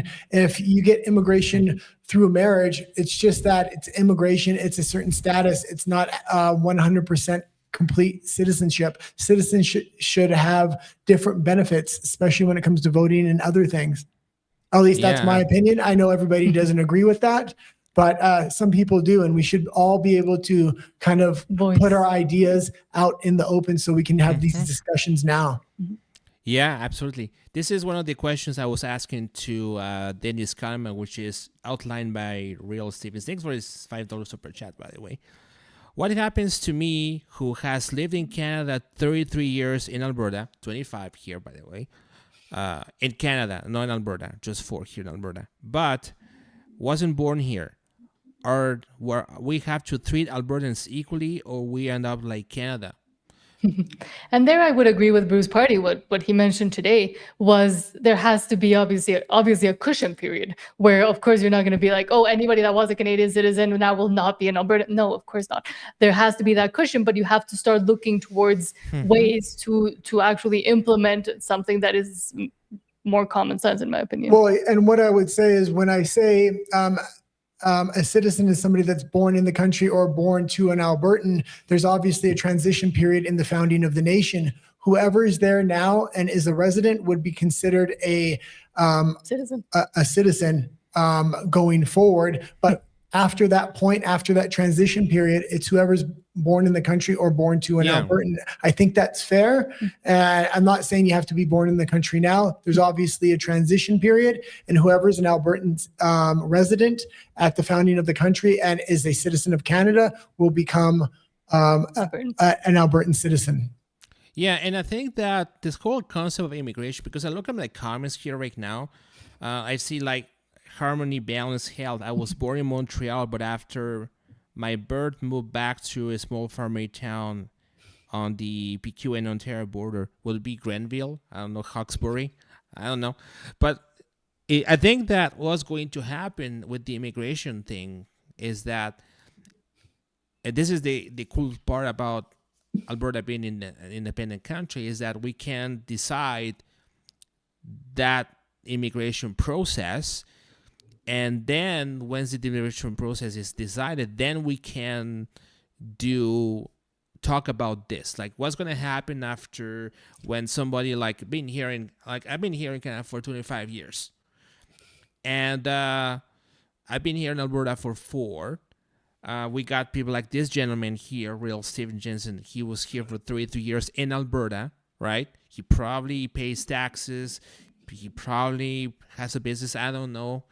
But he's well rooted in Alberta. What's going to happen to him, you know? And there are some people who are here in Alberta for a long time, but they were what they call first generations Albertans, you know? Those specifics, I think, well, that's why dealt. Anybody that's in the door when Alberta becomes independent, you're Albertan. You're an Alberta citizen. Anybody else that tries to come in after, that's when I think you have to start looking at the immigration policy. Well, and I'll also say this. I've worked with a ton of immigrants, especially when I was trying to flee Canada. I was fired from my well-paying jobs. I had to get minimum wage jobs. I was the only white guy working at a lot of these jobs. So I would talk to a lot of immigrants, and you'll be surprised what they'll actually tell you when they actually trust you. And that is, they don't want Canada to become India. They don't want Canada to become the country that they came from. Matter of fact, a lot of them want to pull up the ladder behind them and have stricter immigration themselves. And we see that by a lot of people that immigrated to the United States, got their citizenship, and then voted for Trump. They don't want Canada, the United States, or the countries they immigrate to become the countries they came from. They want something better, and they want to unify an identity. And that's what Canada has failed to do. It's erased its national identity as well. Oh, yeah, absolutely. Trump is bringing that back in the States, and I kind of appreciate that. Absolutely. And, you know, I mean, I think we can demonstrate, like, if somebody wants to, like, let's say that if a referendum happens and we go to the constitutional referendum on Dongle, and so happens that they need to leave Alberta because of XYZ, you know, I'm really happy to sit in front of the judge and say, well, I busted my butt driving across Alberta to promote independence. Why don't you dare to eject me from Alberta? But anyways, just me being silly here. But I think that's going to be a case per case situation, I guess. But I mean, I don't think it would be about getting people to go out of Alberta once Alberta becomes independent. Again, I think if anybody's in through the door at the moment of like independence, and as you start building the new nation, then you're Albertan. Like, I don't think it would be a retroactive thing to go back and say, no, because you weren't born in Alberta in 1981, then you're not Albertan. No, I think it would be moving forward. Well, maybe I'll ask a question. You're a Canadian citizen right now, or you're not a Canadian citizen? You are. So 100%, you would be an Albertan citizen at the founding of the nation. In my opinion, if we went with the path that I would want to go, you would be considered a 100% citizen. And going forward from there, it's only people that are born in the country or born to an Albertan citizen that would have that citizenship status. And you did fight for and you did fight for it, and you went through the process. So 100%. Yeah. No matter what happens, I mean, no matter what happens with, and a lot of people I see in the comments, people are kind of freaking out. People are excited. People need to breathe for a second. without a mask. Oh my God, I said it out loud. Stupid masks.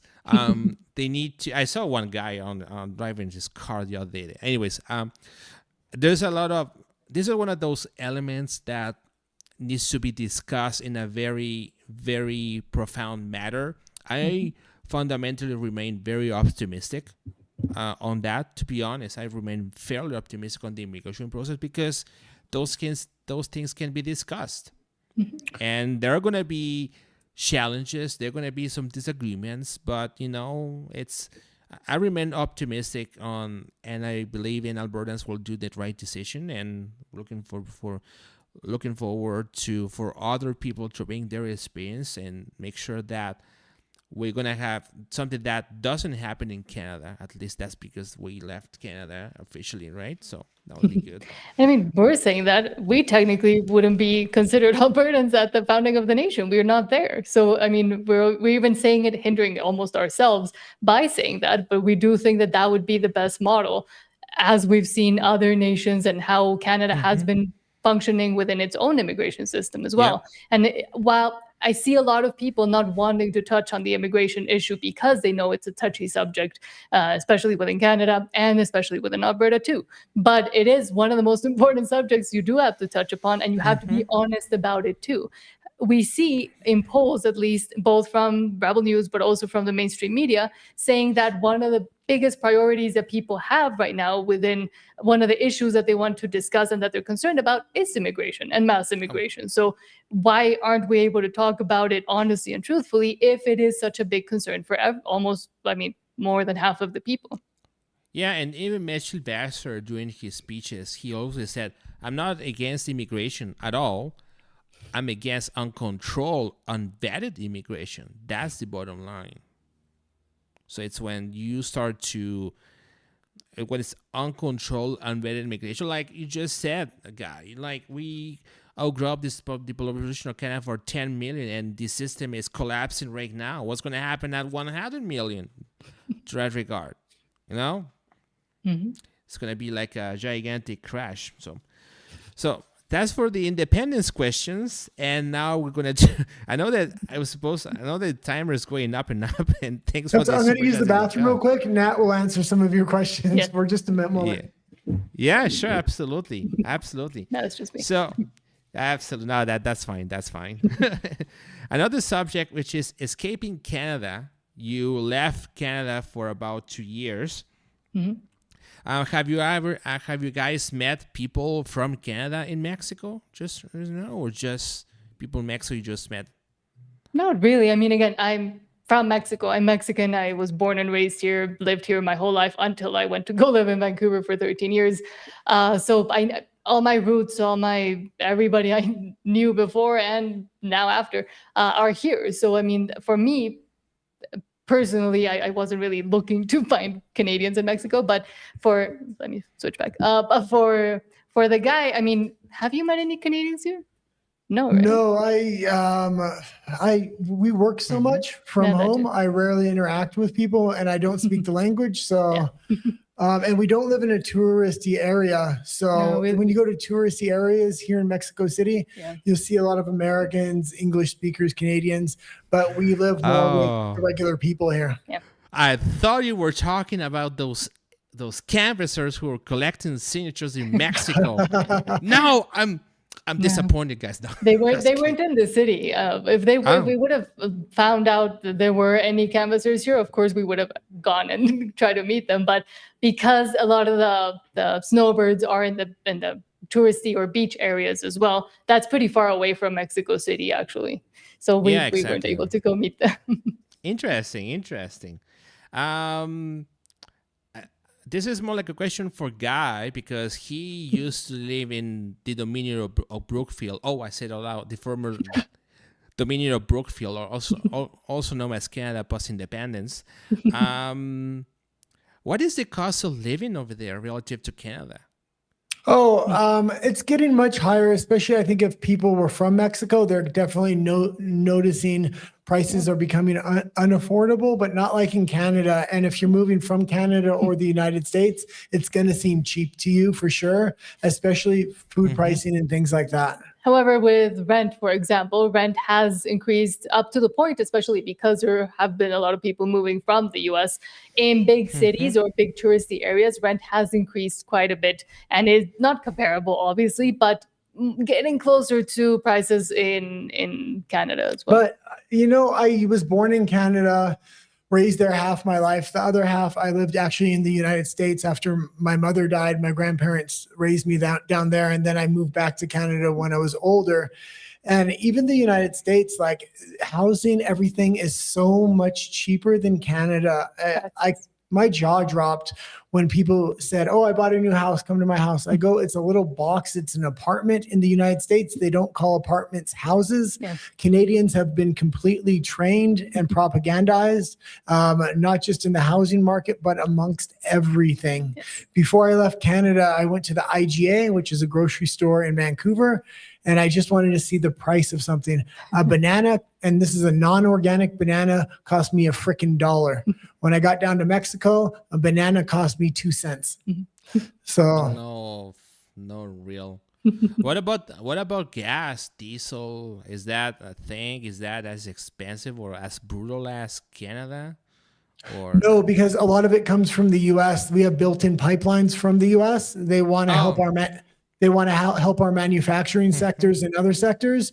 So we get fairly cheap energy because we have a good trade relationship with the US, unlike Canada. Caveat, however, if you're Mexican, living in Mexico, earning in Mexican pesos, then you do see an impact. And of course, right now we're just comparing it to Canada. But again, I do a show in Spanish for Latin Americans and Mexicans. And it is a very different situation if you're looking at it from the wages within Mexico and how expensive it is getting for a lot of Mexicans in Mexico. But I would say for businesses that are trying to decide, are we going to have cheap energy for manufacturing? 100%. And that's why Mexico's attractive and Canada isn't at this point.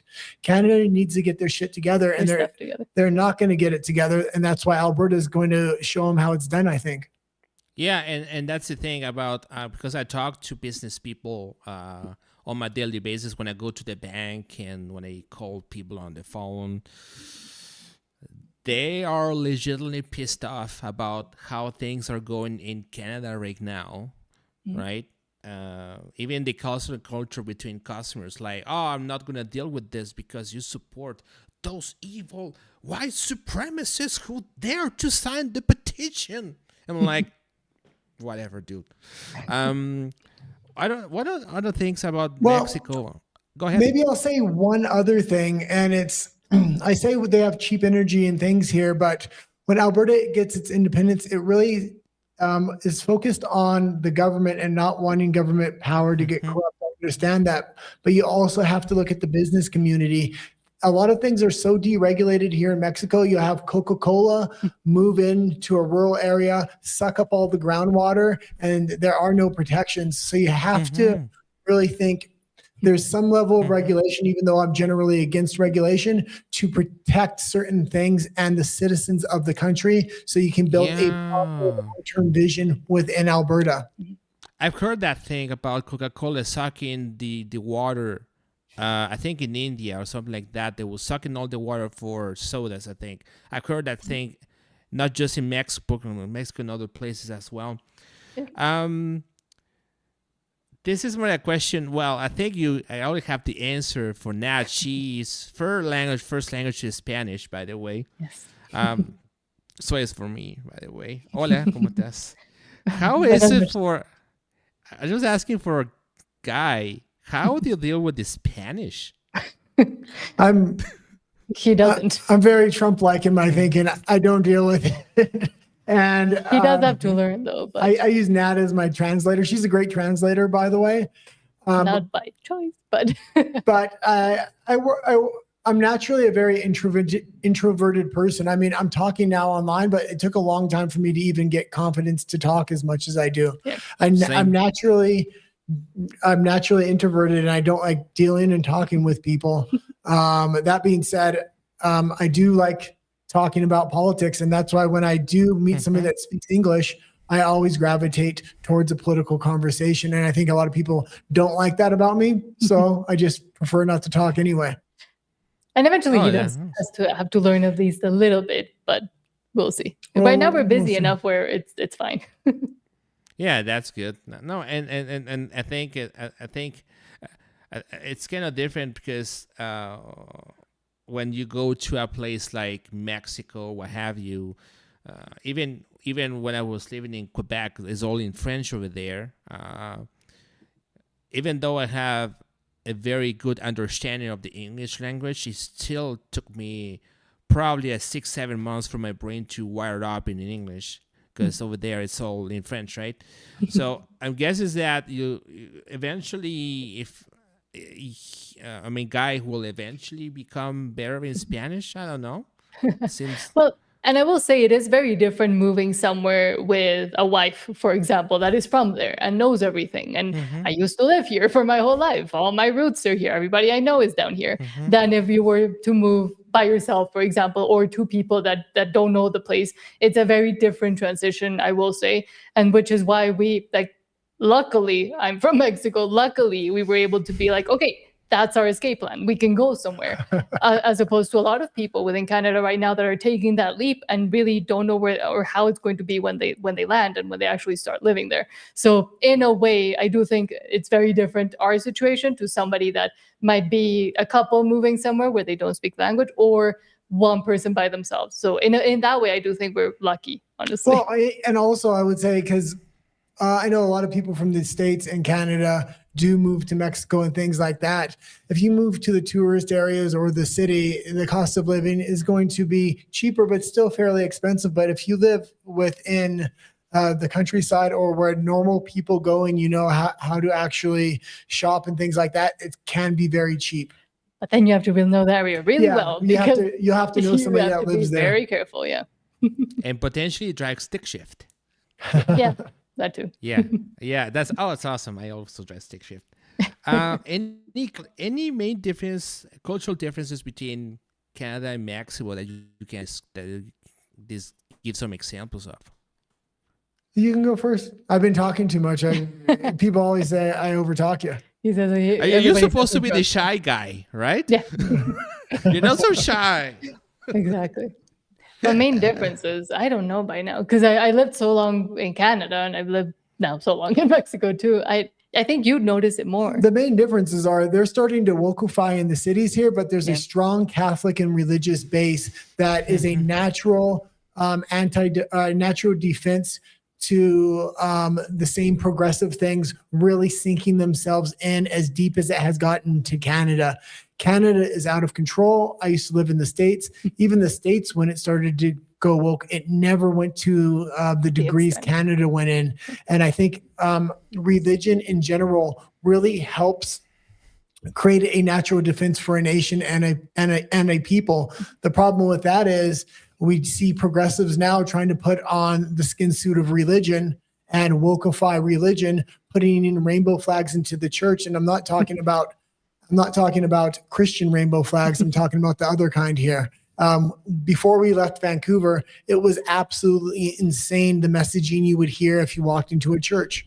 And I will say, neither of us are religious, but both of us, well, at least myself, we continue to talk about the importance of religion in societies, because we're seeing how the destruction of religion, particularly in Canada, but all over the West, and even not just in the West, we've seen the effects of that as well. So we're big advocates for religion and the importance of it within a society to ground it and to give it a non-moving moral foundation. Yeah, I wouldn't say any religion. I would say you need a strong religion like Orthodox Christianity or even Catholicism that has a non-moving moral foundation. Because if you get rid of that, the government's going to provide that moral foundation and it's constantly going to shift. And that's exactly what we see happening in Canada. Mm-hmm. That's a very interesting, because I want to...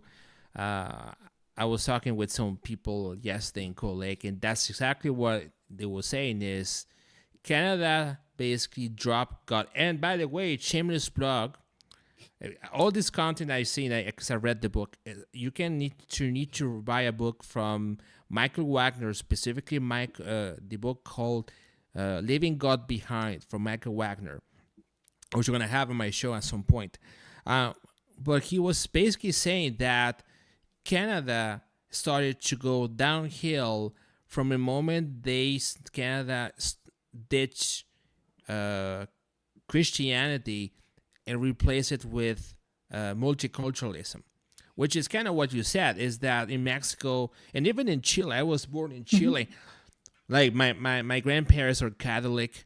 They read the Bible, from my understanding. They go to church. When I have them, when I phone them every 2 weeks, I phone them, say, hey guys, how you guys are doing. She always said, Max, I'm gonna pray for you, things that happen. What you mentioned is in Mexico is kind of the same thing as in Chile, which kind of protects or chills the downfall of Mexico to some degree. So things like Canada, I think Canada is basically, and this is my theology side of things kicks in, I think Canada is the new Sodom and Gomorrah, to be honest with you. It's going to be the new Sodom and Gomorrah, and what happens with that. So there's a war on Christianity in Canada, over 200 church burnings there. And one of the policies the government has, which a lot of people don't know, is they are trying to take away nonprofit status from churches that don't that are pro-life. They want them to agree with abortion. That's against the first principles. And if you take the nonprofit status away from a church like that, it's going to be very hard for them to keep their doors open. Yeah, totally, absolutely. And it's all about the CRA. So like churches are more afraid of dealing with the CRA that's standing for God. That's the Canadian version, I think. And this is a cool question, and I think you know what I'm gonna say. Is if Alberta separates, are you guys coming back to Alberta, or going to stay in Mexico? Well, again, as I mentioned, I am from here, and at least for now, we do have to stay here. I will say it that way. And there's many reasons that still tie us to Mexico, not just that we escaped Canada, but again, because I'm from here. But I mean, I wouldn't discard, for example, eventually being able to be here and there and moving back and forth. But that would be longer down in the future. Well, and we are further down in the future. We are planning to come up there before the actual referendum or the vote. And if we ever did leave Mexico, Alberta would be that place. There's no other place in the world that, especially because we fought for freedom so hard for Alberta. And if they can get their independence, I really think they can set a new model and a new standard for freedom and independence for the world that other countries will then hopefully try to emulate. So if we ever do leave Mexico, Alberta is that destination. Yeah, there's a lot of people, like at least who follow me on social media, who said right off the bat, hey, there's a guy who is from Alberta, and he moved to Ecuador for the time being for the same reasons you have, basically escaping communist Canada. And now they see Alberta as the only solution moving forward, and they moved here, right? This is a comment I see all the time for those people who fled Canada and moved here to Alberta because they want to contribute to the effort on separation. Well, yeah, we've been making pleas to national conservatives across Canada, if they're considering moving to the United States, to move to Alberta, vote for independence, and use the United States as that safety net if independence doesn't go our way. But we've also been trying to talk to the international community, to people like us that have already fled. There's an opportunity to move to Alberta now and vote for independence and create a free nation, because free nations are disappearing right now. The entire West is disappearing right now. We want to revitalize those values and that vision that once stood strong in the West. Mm-hmm. And not to mention that part of the challenge that we have is to convince, like immigration right now. I'll talk about immigrants a little bit here. There are immigrants who are full in favor of independence, and these are the people like Chinese or whatever immigrants who fled their original countries to Canada in the hope to escape communism. I went to the postal office If he watches tonight, he probably recognizes me because he follows me on YouTube now. Shameless plug. And I was talking about, the guy is from China. He lived there in Canada for 30 years. And he said right off the bat, what's happening in Canada right now is the reason why you fled from China 30 years ago, because the communist regime was killing a whole bunch of people over there. Mm-hmm. So we moved to Canada, and now the things I escaped from are happening here, and people in Canada are just too stupid to know what's happening. They believe the mainstream media, they believe the lies, they believe the CBC, CTV, all name it, and now the cycle is repeating itself. That's literally what he told me. And those are some of the most important voices as well. And again, I don't want the point on immigration that we made to get confused. All those people that did flee and that now do want to support freedom and independence, and even the ones that don't, but that are within Alberta, they are incredibly valuable voices as well. And I mean, they are Albertans now. And again, even if they don't fight for freedom, or they don't want to independence, I think a lot of them do see that worrying trend, and they are able to recognize it, and maybe were able to recognize it even before a lot of Canadians themselves, or people that haven't been through an oppressive regime and had to escape it before. Yeah, absolutely. No, absolutely. So I want to take a few comments on the chat. I know we talk a lot here, but I always talk a lot, so don't always on the phone like this. Yes. So I want to see some comments here. I remember the Lord. Todd says, I remember the Lord's Prayer in class. Yes, that is true. Trug Joyd, the burning churches in Canada isn't a coincidence. No, it's not. It's meant. It's pure arson. It's only specific kind of churches. It's these independent churches that are getting burnt down. The ones the government approves of, it seems like those ones are never the ones targeted. Good point. I never thought of that. I'm gonna have to check that up. If I look at if I pull up the company registry or CRA, if I pull the information, I can definitely look it up their non-profit status from there, and that's going to be good. Another comment: communists always tear down the religious institutions. They want control, of course. Well, they want to become the religion. And maybe I'll say something about that. There was a study, it was one of the largest studies conducted by China on the United States, and they looked at every single aspect of the United States and what holds them together and what makes them such a strong country. They went through the business community. They went through every single aspect of the United States. So I think it was over a 20-year period. And the conclusion of that study was religion is what made the United States strong. And that's why they needed to attack religion. Absolutely. No, and it's unfortunate when those things are happening here in Canada, and so it is very sad to see. Absolutely. The guy is an outstanding man. That's why coming for you, Mr. Guy. All I can say is thank you. I appreciate it.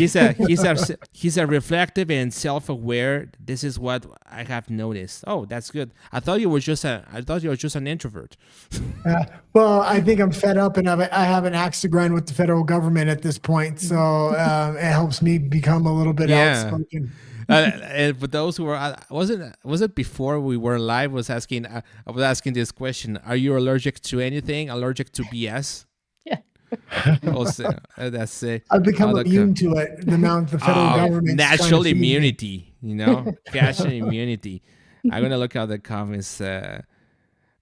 Just looking at here. I would talk to Marsha. It's just like catching up on the comment section, and I'm using another software to do this, so it's kind of cool. That's good. I want Starlink. So Todd said we'll talk about the internet stuff. So I want Starlink too. That's another question. Be with Bill C8, Bill C9, and all those ridiculous laws. Because we talk about this thing, even on the live stream last night with Chris Scott, which I say, hello. I tell your cat, I said, psst, psst, psst. He knows the joke. It's an inside joke. What do you think is going to happen with service providers? And I know some people are saying, oh, you can use a VPN, you can route those things to Mexico, what have you. What do you think is going to happen to Starlink, that people are pushing to be this freedom because it's owned by Elon Musk through SpaceX? Do you think they're going to cave to government pressure? I think it's going to be very interesting. And I've theorized in the past, governments are very reliant on Starlink if they want their satellites up in space and things like that. Even the Canadian government is using Starlink. So Starlink actually has a lot of leverage. And with Starlink going into rural areas and even into cities now, Elon Musk has a way to bring unfettered access to the internet. And I hope if it comes down to it, that he's going to take that stand. He has in the past to a certain degree with X. I appreciate that. A lot of the things he's involved in, I am cautious of, especially when it comes to Neuralink. But he's been able to fight back only because Donald Trump has given him so much cover. So if you take Trump away from that equation, I don't know how much Elon Musk is going to actually be able to stand up to these governments, because they're coming at him with billion-dollar fines from the EU, from the UK. And I'm sure Canada would jump on board with that to try to get him to bend his will to their censorship. Oh, yeah. Okay. And by the way, I live stream probably 30% of my live streams when I'm on the field are on Starlink. Just FYI. So it's when you see me streaming or the internet's kind of hiccupy, that's Starlink. Don't blame it. So that's good. Any last comments before? Oh, there's another comment. This is in Spanish, by the way. Oh. The guy is probably Google Translate. I don't know, but he said, hey, muchas gracias a todos. Muchas gracias para el programa. Muy agradecido. And he said, I'm trying, lol. Muchas gracias a ti. Gracias. We could do a whole show in Spanish. That's good. I know that'd be good. I'm willing to go on your Spanish version of our show, although my Spanish is a little rusty because I only speak with my family. So that's because it's good. So before wrapping this up, any closing comments? Well, thank you so much for having us, number one. Thanks so much for having us. And to other content creators too, I'm noticing a change within Alberta Independence content creators, which I like to see. We're starting to cross-pollinate and go on each other's shows. We're starting to tell each other's backstories, which I really like, because it can help different audience members connect with different individuals, whether it's your story about leaving Canada and fleeing Canada or your story about being an immigrant. I think it's very important, and I like what I'm seeing within Alberta Independence. And come October 19th, I know we have the countdown on every single thumbnail that we do, so people know when October 19th is. They can take the day off work or make appropriate arrangements. So when October 19th comes, let's vote for independence and let's vote for freedom. Yeah. So this is their YouTube channel, by the way. So if you wanna, I sometimes stop by and I comment, and so that's good. So this is the Nat and the Guy. They're on YouTube. Are you guys? Sorry, I just saw that we just got to 400 videos. Yay! 400. All right. Yeah, I just saw it there. Yeah, absolutely. And this is another going to your. I think you're also on X. We use our X account in a different way. It's meant to be a companion to our live show, which we do twice a day. And I post every single news article so people can read it and know what we're talking about and reporting on the show before the show airs. Yeah, so your guys are more active on YouTube than in X, right? From my understanding. Yeah. Okay. Our entire X following, I think, came from Marty up north. Yeah, so thank you. Oh yeah, and probably me. And so Nat the Guy, that's their handle. Same with Nat the Guy in here. So if you want to take a screenshot, take a picture, a link, I'm going to put this on the chat right now. Just hold on your butts. Give me 1 second here. So look at the comments right now. That's their YouTube channel.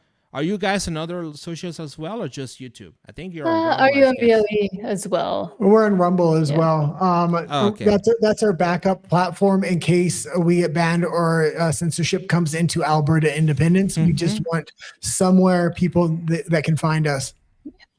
Oh, absolutely. And I know that, at least personally speaking, my traffic went down since Bill 9's got approved at the House of Commons. Just so you know. So censorship is real. It's not a French thing. It's actually a real thing. Before wrapping this up, I'd like to also remind people that if you have a podcast, share their content, share my content. What you guys are doing are great. I think you share some of my content. So like my share, I got podcasters who said every time, oh, Max, I see your videos all the time, which is great. Which I think I'm blessed for, right? But it is very common for us to share our contents,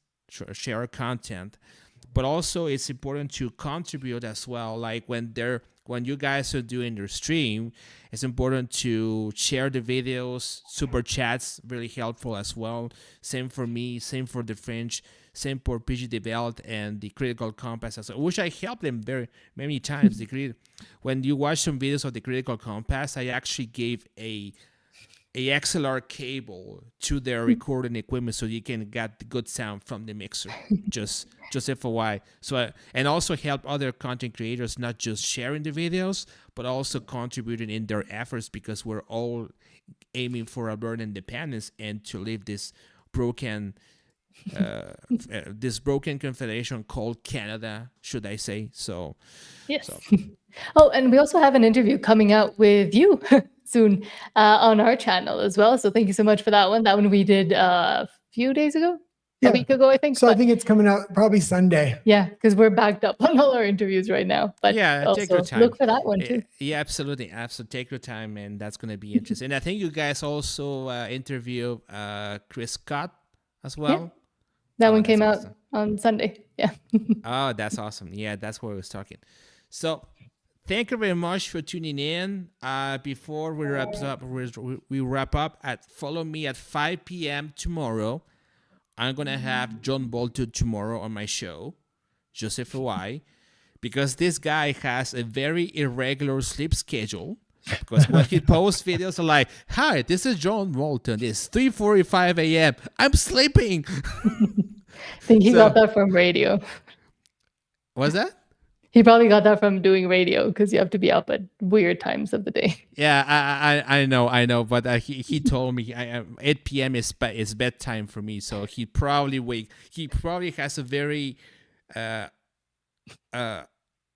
weird sleeping schedule, probably because of radio, which makes sense, right? And so I have at 5 p.m. in the show. There's going to be a very interesting talk. We'll be talking about media. I'm going to talk about his radio career, because that's going to be very interesting from someone who used to work in telecom, right? So that's good. So thank you very much, guys, for coming here. It was a blessing. It was very cool to have you guys. And if you're coming to all beautiful Alberta before we remove ourselves from Ottawa, let me know. We'll have a beer. That would be fantastic. And thanks for the super chats. Thanks for the e-transfers, if any. And thanks for your time, guys. And thanks for being with us today. Thank you. Thank you. Adios. Adios. Bye.